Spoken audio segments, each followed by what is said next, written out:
Hi everyone, this is our channel Around My Story. Please like, share, and subscribe. Lorsque la plupart des gens pensent à la dépendance, ils pensent automatiquement aux drogues. Cependant, une personne peut être dépendante de beaucoup d'autres choses, y compris le shopping, les réseaux sociaux ou, selon mon expérience, les jeux vidéo. J'ai essayé les rencontres en ligne pendant une courte période et j'ai rencontré un homme.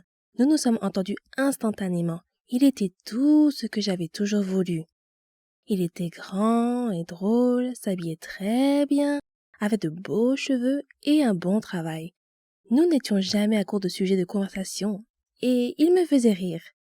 Au bout de quelques mois, ces jeux ont commencé à s'infiltrer dans notre relation.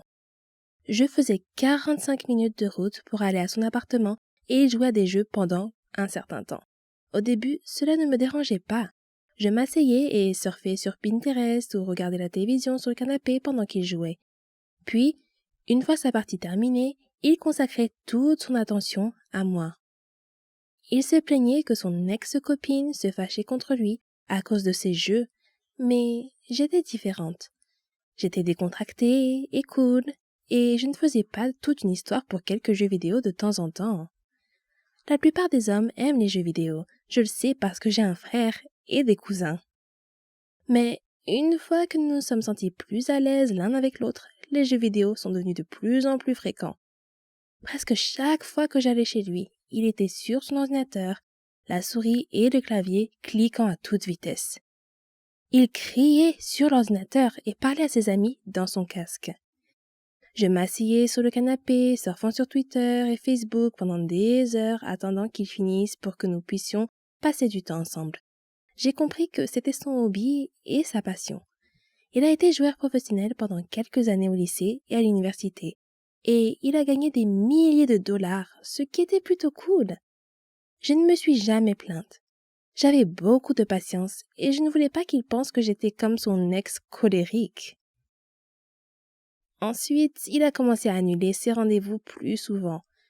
Une fois que j'ai emménagé, j'ai réalisé que lorsqu'il disait qu'il ne se sentait pas bien et qu'il voulait dîner une autre fois, il était probablement en train de jouer à des jeux vidéo et ne pouvait pas se séparer de l'écran. Nous projetions fréquemment de passer des week-ends chez ses parents, dans un autre état.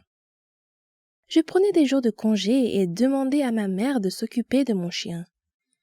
Je me réjouissais de passer du temps avec mon petit ami pendant les 4 heures de route. Au lieu de cela, soit il annulait à la dernière minute et jouait tout le week-end, soit il passait tout notre temps à regarder des gens jouer sur YouTube ou d'autres sites où les gens pouvaient diffuser leurs jeux en streaming. Il se levait le matin, s'asseyait devant son ordinateur et ne se levait pas avant d'aller se coucher. Cela se passait tous les week-ends, à tel point que je me sentais spéciale rien qu'en regardant un film avec lui parce que, pour une fois, ses mains n'étaient pas sur le clavier. Nous prévoyions de faire quelque chose d'amusant, comme aller au cinéma ou aller dans un restaurant qui avait l'air bien. Mais il se mettait à jouer dès le matin et changeait d'avis, disant qu'il n'était pas vraiment d'humeur à enfiler un jean et à sortir. Je pensais que mon anniversaire serait différent, mais j'ai fini par ne rien faire de la journée pendant qu'il jouait. Ce n'est qu'au moment de sortir dîner avec ma famille qu'il a finalement réussi à se séparer de son écran. J'allais me coucher et lui demander de venir avec moi pour que nous puissions décompresser avant de s'endormir. Il me disait qu'il serait là dans 1 minute, mais la plupart du temps, je m'endormais seule pendant qu'il jouait à des jeux. Il arrivait finalement au lit des heures plus tard, alors que je m'étais déjà endormie. Je me suis rendu compte qu'il avait un problème après notre rupture et j'ai enfin compris que ce n'était pas un comportement normal. C'est bien d'aimer les jeux vidéo, mais quand cela prend le dessus sur votre vie et détruit plus d'une relation, cela pose un problème. Il a admis qu'il avait une dépendance aux jeux vidéo. Mais tant qu'il n'aura pas reçu d'aide, il sera toujours en couple avec son ordinateur. Vous savez, parfois la vérité est encore plus étrange que la fiction, surtout si vous avez un sombre secret dans votre vie qui vous mettra en danger s'il était révélé. C'était mon cas. Et voici mon histoire.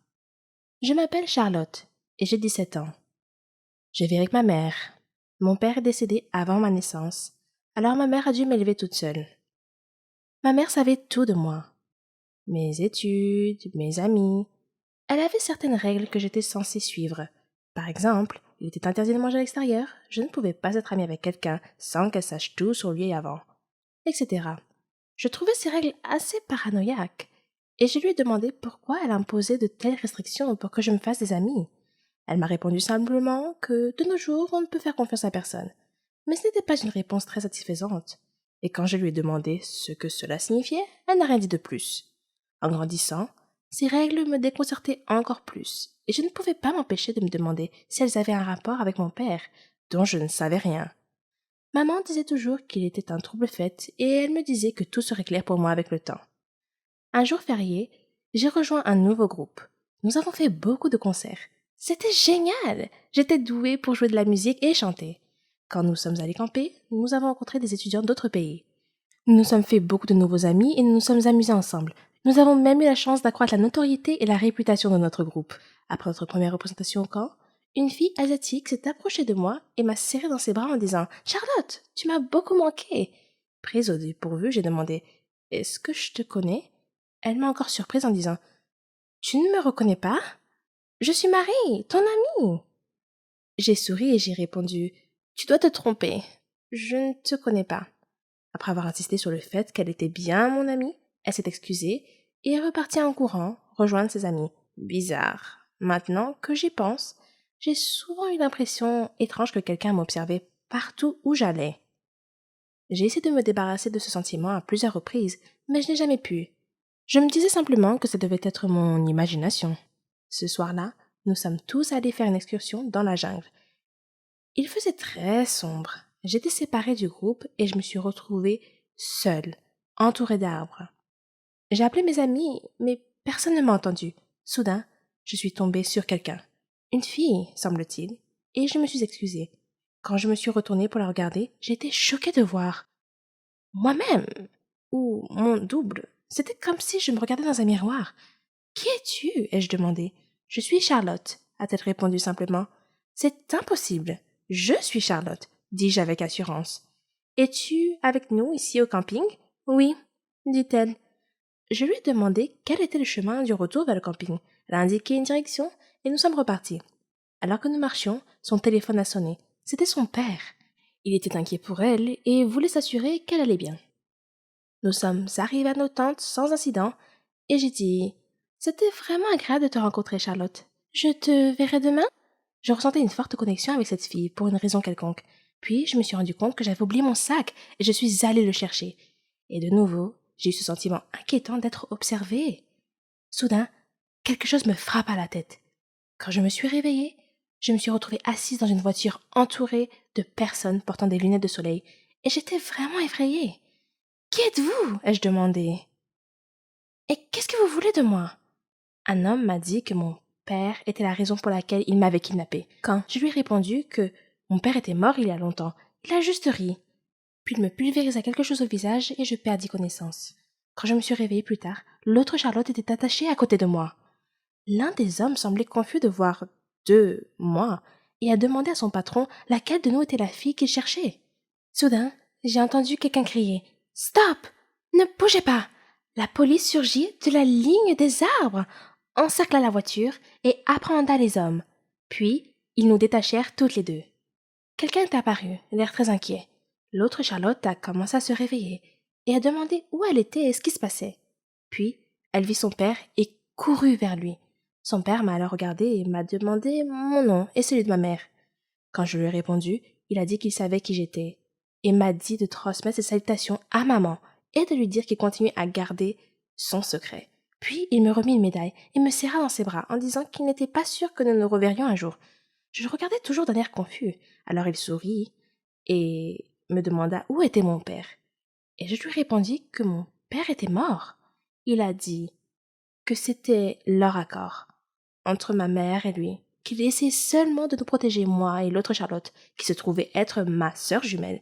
Il dit avoir eu des problèmes dans son travail. Des gens ont menacé de nous tuer. Alors lui et ma mère ont décidé de nous séparer. Elle t'a emmené et j'ai pris ta sœur jumelle, a-t-il dit. Nous avons fait ça pour te garder en sécurité. J'ai appelé ta jumelle Charlotte, comme toi. Je me sentais encore un peu bouleversée à ce moment-là. C'était absurde. Je ne pouvais pas le croire. Soudain, j'ai entendu quelqu'un m'appeler. Charlotte, réveille-toi! C'est l'heure de notre voyage. Tu as dû faire un cauchemar car tu criais. Je me suis réveillée et me suis retrouvée dans une tente avec mon ami. Quand je suis sortie de la tente, je me suis arrêtée. Juste en face de moi, me regardant dans les yeux, se trouvait une fille qui était mon reflet exact. Avec le recul, je me rends compte que j'ai été élevée dans un monde très étrange. Au centre de ce monde se trouvait ma mère, célibataire, héroïnomane et, du moins à mes yeux, la meilleure mère du monde. Chaque jour, il y avait un moment où elle me disait « J'arrive dans une seconde » avant de disparaître dans sa chambre avec quelques-unes de ses amies et de fermer la porte à clé. À 7 ans, je restais longtemps devant cette porte fermée à clé, essayant d'imaginer ce qui se passait de l'autre côté. Il m'a fallu des années pour comprendre ce qu'elle faisait là-dedans. Pendant longtemps, j'ai pensé que les adultes faisaient une sorte de sieste. Ils sortaient de cette pièce si calme, si détendu et si joyeux. J'avais l'impression de rater quelque chose, car même après des nuits complètes de sommeil, j'étais toujours fatiguée. Je voulais devenir exploratrice plus tard, et je savais que cela me demanderait beaucoup d'énergie.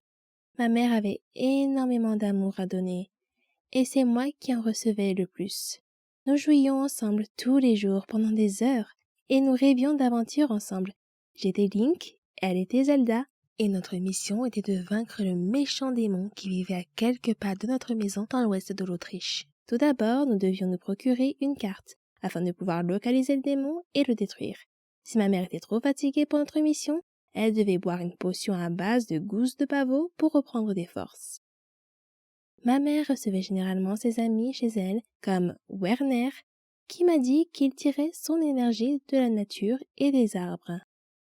Werner me racontait toujours les heures de gloire du club de football autrichien, tandis que le petit ami de ma mère, Adam, m'a appris à jouer aux échecs quand j'avais 6 ans. Il avait appris à jouer pendant son séjour en prison.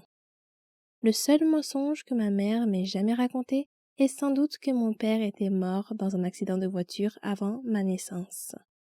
Ce n'est que des années plus tard, lorsqu'Adam et elle sont devenus abstinents, qu'ils m'ont expliqué que mon père biologique était mort d'une overdose d'héroïne.